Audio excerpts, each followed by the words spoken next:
We have a great interview today with Ralph Bizzelli, a key figure in one of the most iconic franchise brands, Subway, that recently sold for $9.6 billion.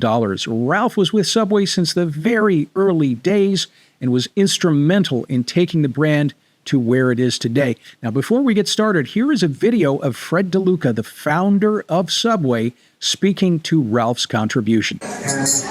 We've been in business almost 20 years, struggling every day to build the company, but finding the going was tough. Then we hired someone, and we often wonder, he's the reason why Subway has grown the way it has. It's grown over 100-fold since Mr. Ralph Bizzelli joined the company. Ralph,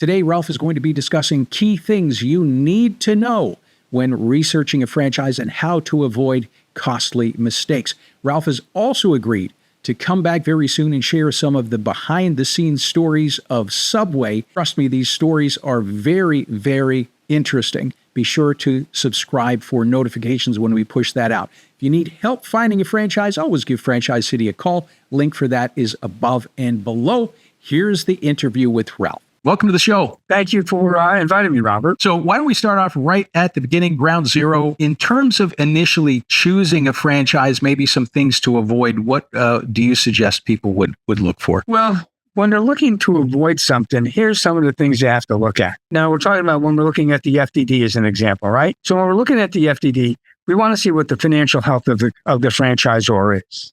So what health is it in? 2, you want to look at the litigation section. How much of litigation is there between franchisor and franchisee? So what is the dynamics there?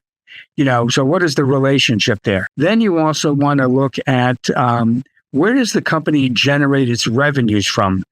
Is it generating revenues outside of royalties?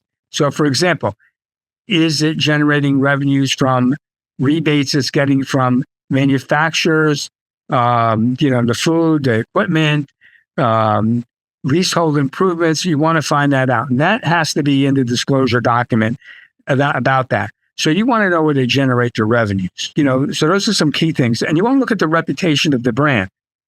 So you can go out and do a quick search on Google, let's say, and look at the reviews. But don't just look at reviews of 1 or 2. Look at X amount of reviews. And you want to look at them sometimes in different parts of the country because you want to find if there's a common denominator among customers about something in particular. It could be the service, it could be the products. So it could be something that's isolated in a particular area, or it may just be nationwide that this issue is out there. So you want to look at that. And so the key thing is really studying the franchise disclosure document.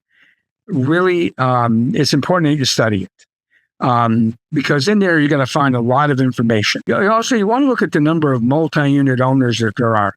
So you want to see, first of all, how many franchise owners there are, how many are multi-unit owners, meaning how many of them are reinvesting into the concept, into the brand, saying that we really like this and we want to continue growing it.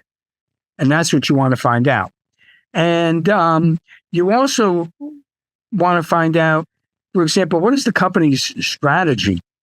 Their business strategy. What is their, a strategy is a ways and means to achieve an end. So what's the strategy? How are you going to capture customers? Are you only gaining customers, sales and traffic only by price pointing? By just only, keeping prices low and getting them in? Or are there other ways you're capturing the customers and you're keeping them and you're having them come to you more than they are to competitors? So what is their strategy? Who's the leader of the company? What's their background? These are the things you want to look at. You want to know, how long have they been there? And that's critical. This is just a few of the many things that you have to look at. Yeah, and very important things. And it's funny, I get a lot of calls from people who were disgruntled. They had a bad franchising experience. They end up, calling us. And I'm amazed at the things that, they just barely even glossed over the FDD. And there's such great information like, what you just mentioned in terms of, from lawsuits. That's super simple thing to look at, right? It takes you 2 seconds. Take a look. Or there are a lot of disgruntled people already suing the franchise, or vice versa. And then, the prices that are being paid, how much money the franchise is making from franchisees selling food, selling cleaning equipment, selling whatever else, right? And if it's a huge number, you have to start checking into, am I going to be able to be competitive at a local level if they're making me pay this premium, right? So this is it seems pretty basic when you think about it, but if you haven't thought about it, it can be very dangerous, because these things can end up biting you in a big way, for sure. So FDD, always check that. What would you say in terms of outside of the FDD? Outside the FDD, I tell you, the operations manual is really critical. And this is, so you have the disclosure document, which is the standard document, which describes the relationship between the franchisor and franchisee. And, there's 23 items that are required in there. And so one of the things in there is it mentions the operations manual, and it also, in some cases, it gives what are the contents of that operations manual. Not the operations manual, but the contents of it. Now, one of the things is that disclosure document is standard. When you buy the franchise, if there's some problem down the road, that problem is going to be because, they violated that disclosure document, what's in there when you sign that acknowledgement of receipt. However, the interesting is it mentions a lot about an operations manual. That operations manual is interesting because it's a living document that consistently changes, that revolves. It could change year after year. So the disclosure says, well, if you're out of compliance with the operations manual, well, you can look at the operations manual the first time you buy the franchise. You see the ops manual. It looks great. Okay, I have no problem with it. Next year, the year after, the company could say, well, we've changed some strategies here. You need a new POS system. It's going to cost X amount of money. Oh, by the way, we're going to be upgrading the interior down the road. You may have to add some new equipment in. You may have to add this. You may have to do that. We might have a new pricing strategy. You might be buying products from somewhere else. And if you don't follow these, you'll be out of compliance. And you're saying, wait a minute, it wasn't in that manual when I bought it, but that manual is a living document. And that document is a moving target. Most people don't realize that. And so one of the other things is the remodeling of the locations and upgrading. Well, lots of companies every 7 years, they're updating their decor. So that might cost you $100,000. So all of a sudden, 7 years down the road, let's say you're buying a franchise and it's the year that they've just upgraded the decor. Well, just anticipate 7 to 10 years, that decor is going to be upgraded. And so let's say it's going to cost $100,000. And you're going to be around 10 years. And you're going to be saving the money now for that $100,000. Now, if you do not upgrade, what's going to happen is the company could say, well, you're out of compliance. And therefore, several things can happen. You can be in violation of the agreement. If you don't upgrade, we can terminate the agreement if you don't. If you decide to sell your business, the new person buying the business has to upgrade it. And let's say $100,000 to upgrade. Well, the new buyer is going to deduct $100,000 off the selling price because they're going to have to pay to upgrade it when they do the transfer. So that's one of the things you have to look at. And you also want to look at what is the length of the agreement? So if the length of the agreement is 10 years, I think that's too short. The agreement, I think, should be longer. What is the exit strategy? I know how to get into the franchise, but how do I get out of this? So if I want to sell it, what's the transfer fee? What's the process? What is it going to cost me? And so those things are important. So looking at, again, the operations manual is really critical. It's the moving target that's in that disclosure document that's continuing living. And it just keeps changing year after year. A lot of people don't know that. And it comes as a big shock, right? And those renovations, 100,000 is pretty reasonable in terms of, as you know, food type franchises. It can, 200, 300, 400. That's a lot of money, right? In terms of price point as well, is that something you think people should look at? Yeah, because, how does the company capture customers? So are they doing it through the price pointing, discounting the product? Are they, how are they? Okay, you need to increase traffic. So how are you increasing traffic?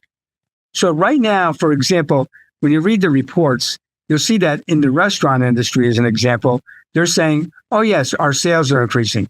But some of the reports are showing that the traffic hasn't increased. So the sales are going up because they've raised the prices, not that there's more people coming in. This is not true in all restaurants. Some of them have both. But the key thing is how you bring in customers in and how you're retaining those customers. So what is the strategy? And in the end, really, quality wins. So whatever company you're getting into, make sure it's quality. It's the best at what it can be.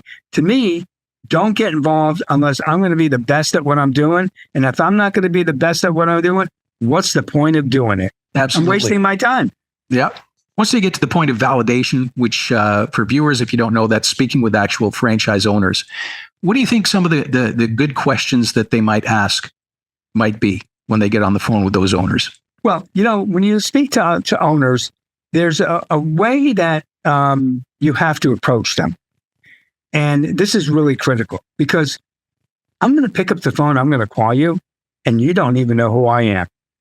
And I'm going to call you, and the first thing, you're like, how do I do this? How do I introduce myself? So you introduce yourself by saying, I'm so-and-so. I'm a prospective franchise owner. I've been in contact with the company. I've received the franchise document, which they now know you're a different level. You're not someone who's calling you off the streets. And I like some assistance if you can help me here. So the first question you don't ask is, how much money do you make? That's a turnoff. So how you have to do is you have to set up the questions, and there's a series of events to get to where you want to be with the answers. And you start off by first, what is the national average for sales of units for the company? So, for example, on average, what does the average location generate in revenue? I'm not asking them anything about their particular place. I'm just asking national average. Then ask, are you above or below the national average? I still haven't asked them anything personal. Okay. Then the next question is, from what you read in the FDD about the initial startup cost, did you find that the range was in line with the cost? So what you were given as a range, was it within that range? Okay. The next question is, what do you find is the average cost of goods and services? What are your control systems? Because you want to know at the end of the week, are you on or off target with the cost? And if you're off target, you want to know why. So, for example, if you're off target with certain costs, it could be that someone gave more than they should have, or is there employee theft? You want to know that. Okay. So, because if you can't measure it, you can't manage it. So that's critical in knowing that operation, your control systems. And then, for example, if you're going to finance, what would you recommend is the amount of money I should finance? Should I do 50-50? And then also, if you had to do this over again, would you buy this franchise again, given that opportunity? And that will kind of give you an idea. So you haven't asked them anything personal, but you're asking general questions. If they want to volunteer, they'll volunteer more information. If they say, I'm interested in selling my business, then go and meet with them and then look at more in depth into the books to find out more about the more in-depth, detailed information about that operation. Yeah, that's great advice. Be diplomatic. And people are always driven, you're absolutely right, to first question, how much money do you make? And of course, people are obviously reluctant to share that out of the gate. So yeah, I love how you put that forth. And just for viewers, in case you don't know, the reason it's pretty much mandatory to get this information is unless the franchisor has shared very specific financial details in the FDD, they're prohibited from telling you that. However, the franchisees are not prohibited under that same ruling. So it's always a good idea to contact them and get feedback as well as some financial details. What do you think would be the, say, top 5 questions that you would want to ask yourself prior to investing in a franchise? Continuity and consistency of the franchise. So a franchise is a regimented, structured environment that is providing continuity and consistency through their outlets. So the question is, how is this company, franchisor, controlling the continuity and consistency throughout the organization? Because people come to a franchise because there's not the fear of the unknown. They know what to expect. So that's one of the reasons why you're buying the franchise. The brand, the culture, the, this regimented environment. And so this is critical. So if the company that has a problem with delivering continuity and consistency to the customers, and they have problems in being a regimented, structured environment, then you don't want to be involved with them. Okay? Because that's why you're getting involved. Also, one of the things is you want to look at financing. Does the company provide financing, or does it have contacts to help you get financing? And if not, then that's okay too. But you would prefer that the company has some contacts to help you.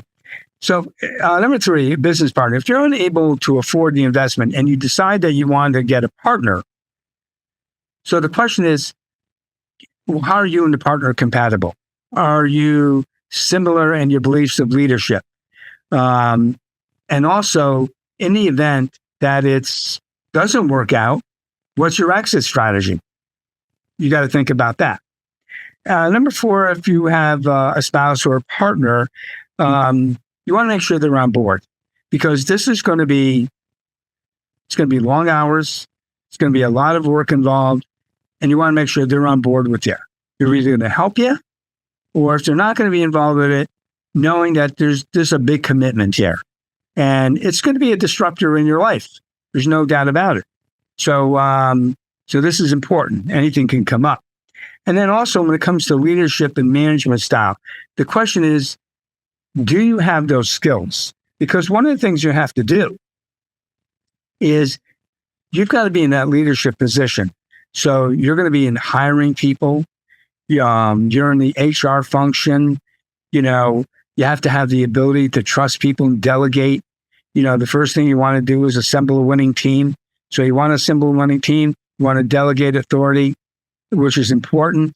And then, going back to the HR function, which is really critical in the organization, I kind of laugh and say that one of the roles you have is you're almost the in-house psychologist, because one of the things that employees are going to do is they're going to say, I can't make it. I got this, I got that problem. And that's what's going to happen. I've owned a business before. I've owned a restaurant before. So I know firsthand, what kinds of things come up.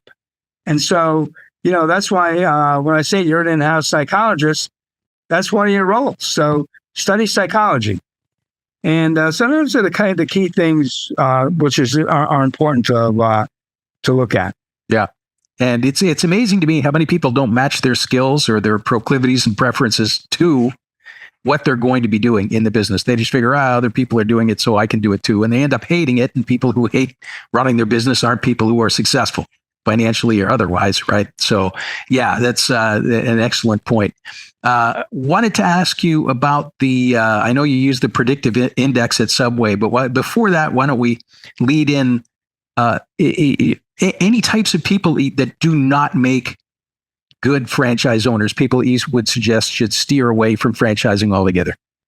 Yeah, I think the people who like to challenge authority, they're always challenging authority. And when you're into a franchise, you have an agreement, you have rules and regulations, you have layers of bureaucracy, and you have to deal with the bureaucracy. And so you have to know how to navigate around that. And so if you want to challenge authority, don't get involved with a franchise. Number 2, they don't like following the rules.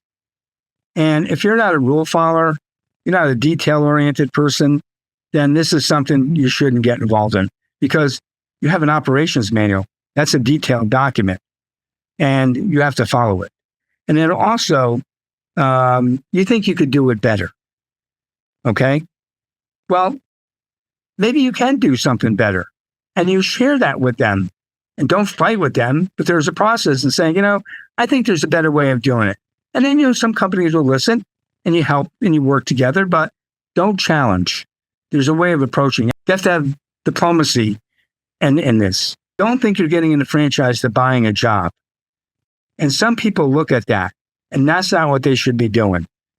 They're buying the franchise because they're looking at an investment, and they're looking at a long-term investment, and that's what they're looking for. And you want to be someone who's looking at growing the business and maybe becoming a multi-unit owner. But if you're looking at just buying a job, just keep your job, keep your money, and invest it somewhere else, because it's not going to satisfy you in the end. Yeah, a lot of And then headaches. also, yeah, it's not going to happen. And then also, if you're somebody who has a history of not getting along with people, that could be an issue. For example, if you're someone whose reviews have not been good in companies that you've worked at, let me tell you, who the review is going to be in this case? It's going to be the customer, because the customer is going to vote with their wallet. So if the customer tells you, I don't like something, and they tell you that, that's a review in a sense. And so you have to listen to the customer. So if you're going to challenge the customers, forget it. You don't want to be doing this either, because again, the customer signs your paycheck. So these are things to look at. And then also, when you say getting along with people, you have a team of people, and you have to work with the people. Everyone has your team. They have different, the dynamics of the team and how everyone works together. Everyone has a different way, different style. So you have to maneuver and navigate through this. And if you have an issue with doing all this, then you don't want to be involved with this either. So those are the kind of things that you want to look at. And it's kind of a self-audit. Like, if I have problems with these things, then I shouldn't be doing this.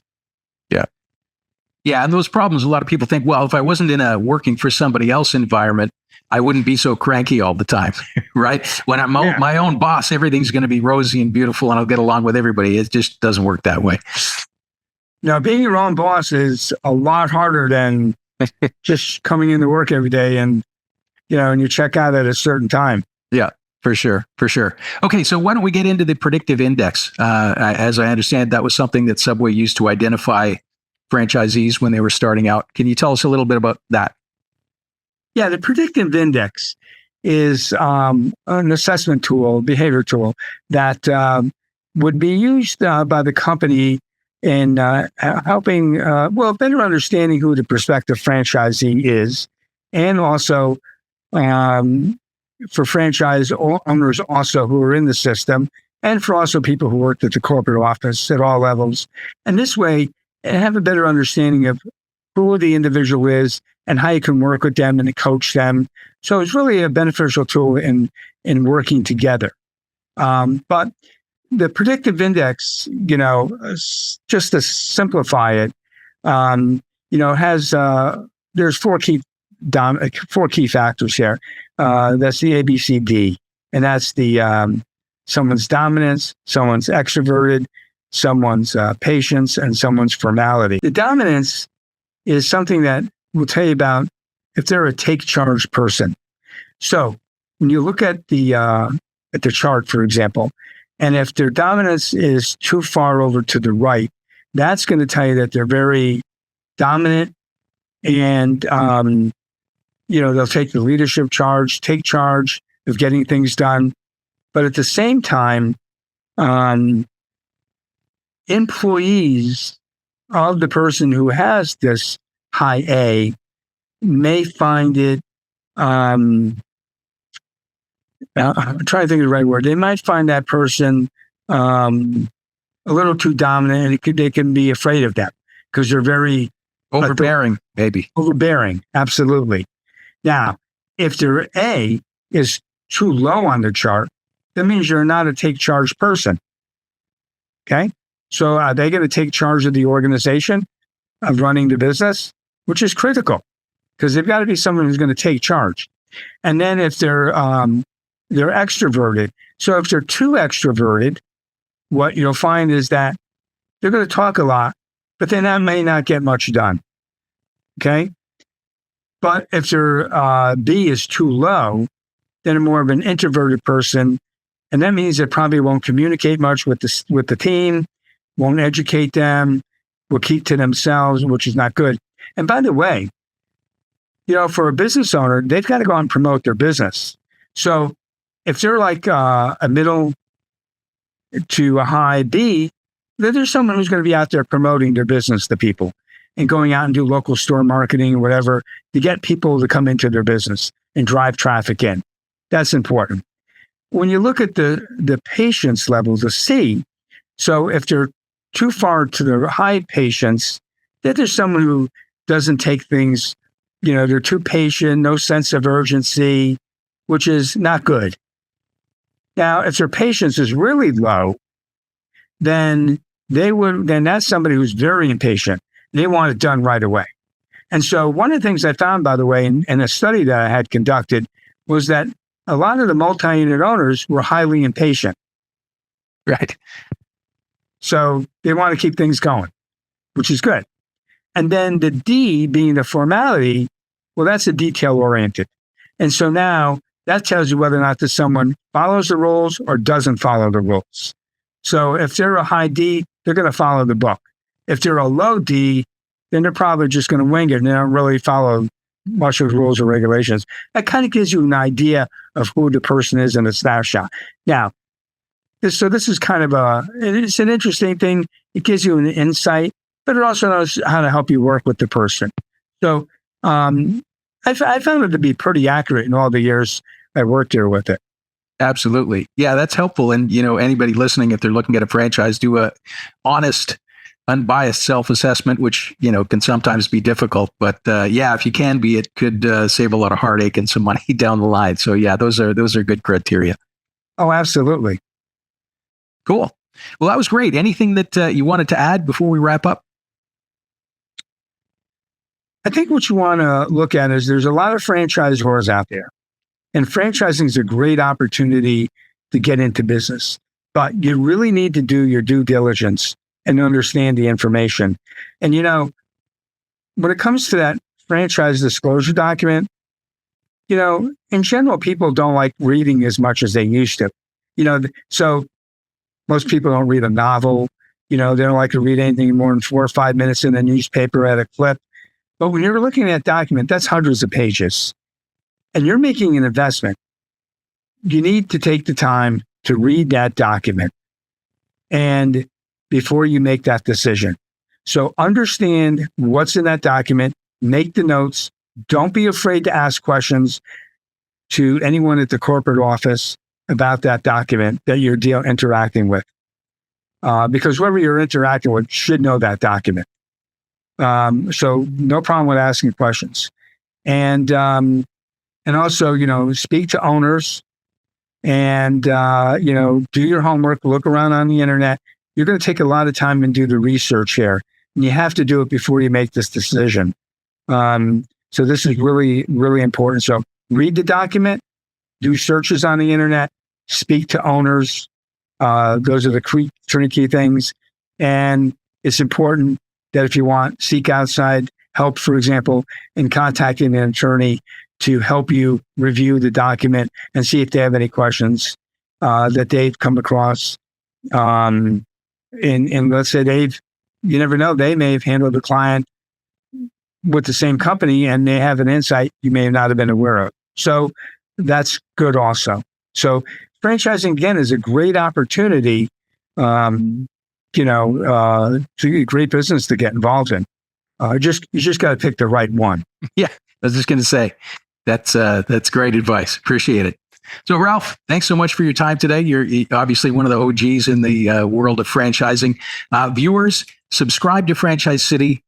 In the near future, Ralph has actually agreed to come back. He's going to give us some insider information, some of the great stories of the early years of Subway, and it's really incredible stuff. So be sure to keep your eye out for notifications. Ralph, thanks again.